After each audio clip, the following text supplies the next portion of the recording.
I think a person should have a right to defend themselves no matter how much training or lack of it they have. So You can deny that it says it, but that's what you're asking people in this body to vote on. If you reasonably believe that an offense or an attempted offense that imminently exposes yourself to substantially bodily or great bodily harm or death can resist that with deadly force. That is what your bill says. So I just want to say something to you, Representative Cornish, and you and I have been friends, and even though we disagree on some big issues, you voted for my public safety omnibus bill.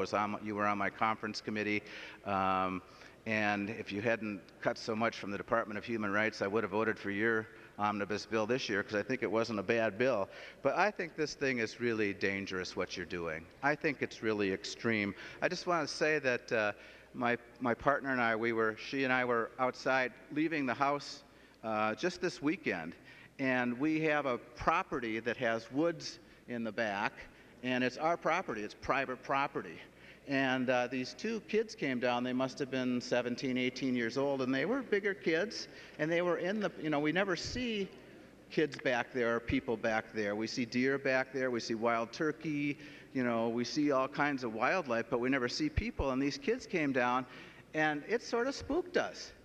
And I said, check this out, and they came down, and they were coming down, and we went and actually confronted them. Now, I don't know if that was smart or not. I didn't have my weapon with me, Representative Cornish, but I did ask them. I said, we said, what are you doing in our yard? This is private property. And then they said, well, we're just exploring.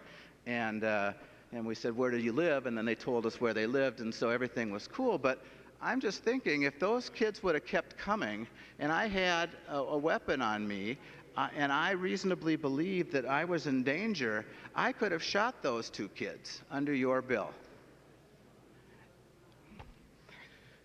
Mr. Speaker, I think, I'm not going to, belabor this because Representative Cornish is denying the intent of what his bill does. I think it's very serious. I think you should pay very close attention because these situations are going to happen in your districts. Representative Muller outlined a whole list of different scenarios. I'm telling you one that just happened this weekend. And I just think, we already have the Castle Doctrine. You have the right to self-defense. This bill is really to the extreme. And to all, and for those folks who, are worried about the National Rifle Association, this goes beyond the pale.